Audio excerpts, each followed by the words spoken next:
Inilah ciri-ciri bocor freon pada AC kalian. Nah, bismillahirrahmanirrahim. Assalamualaikum warahmatullahi wabarakatuh. Oke teman-teman, nah untuk kesempatan kali ini ya kita akan sharing pada teman-teman semuanya ya. Di sini kita akan share ya, ada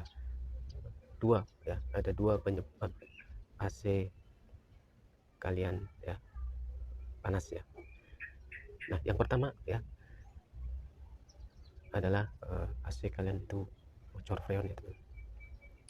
Nah, untuk AC apapun mereknya ya yang bocor freon ya. Nah, teman-teman itu harus mengecek terlebih dahulu ya. Kebocorannya di evaporatornya ataukah sambungannya ataukah di pipanya. Nah, untuk langkah pertama teman-teman bisa langsung cek kebocoran di sambungan pipa AC ya teman. Sambungan pipa AC itu adalah nipple ya, yang di untuk mengunci di bagian sambungannya itu ada nipple ya teman. Teman-teman bisa cek atau buka ya dengan menggunakan cutter ya. Nah, nanti teman-teman cek bagian sambungan pipa ya. Nah, jika ada kebocoran freon di bagian sambungan ya, itu secara umum ya terdapat kandungan oli ya yang keluar dari sambungan yang bocor tersebut. Nah, jika sambungan itu aman ya, tidak ada oli yang keluar. Nah, teman-teman bisa cek bagian indoornya ya. Nah, untuk mengecek bagian indoor atau evaporator ya, teman-teman itu harus membuka bagian covernya terlebih dahulu ya.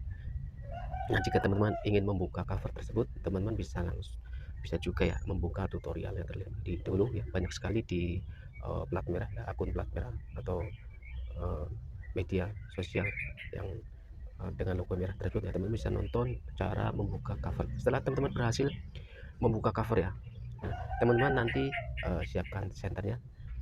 Dan yang paling umum terjadi atau bocor ya pada evaporator adalah di bagian sebelah kiri. Nah, teman-teman bisa cek evaporator bagian sebelah kiri ya. Nah, apakah di bagian U-nya itu terdapat kandungan oli yang keluar dari pipa tersebut ya, ataukah tidak? Jika terdapat rembesan oli ya, berarti ada kebocoran di bagian evaporator di bagian U-nya tersebut. Nah, jika di bagian U-nya tidak ada kandungan oli ya, teman-teman bisa geser ke bagian sebelah kanan. Di bagian sebelah kanan teman-teman bisa langsung cek ya dengan senter ya ataupun penerang lainnya ya. Jika ada olinya di bagian sebelah kanan berarti bocor ya. Nah, jika tidak ada, teman-teman bisa langsung cek bagian pipa AC. Nah, apakah pipa AC ini sudah berjalan lama ya, di antara 2 tahun hingga 3 tahun ya. Karena untuk AC dengan ketebalan 0,6 mm ya yang digunakan setiap hari selama kurang lebih 3 tahun sampai 4 tahun ya, itu biasanya ya terjadi kebocoran freon pada pipa yang kecil ya atau pipa high ya teman-teman. Karena untuk freon ya yang menggunakan R410 maupun R32 itu adalah freon bertekanan tinggi ya. Nah, jadi teman-teman ya, jika di evaporator disambungkan tidak ada kebocoran, kemudian dicek bagian pipa AC ya tidak ada kebocoran ya. Nah, teman-teman bisa langsung cek bagian outdoor ya teman-teman. Nah, tetapi memang untuk AC ya yang paling sering memang antara evaporator dan juga pipa AC ya.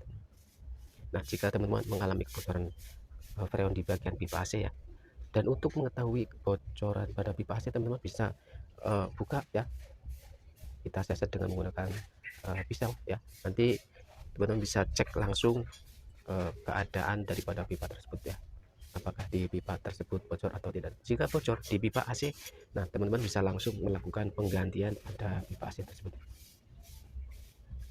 Nah, oke teman-teman, itulah yang pertama ya. Nah, untuk penyebab panas yang kedua ya teman-teman, itu seringkali terdapat pada bagian spare part ya.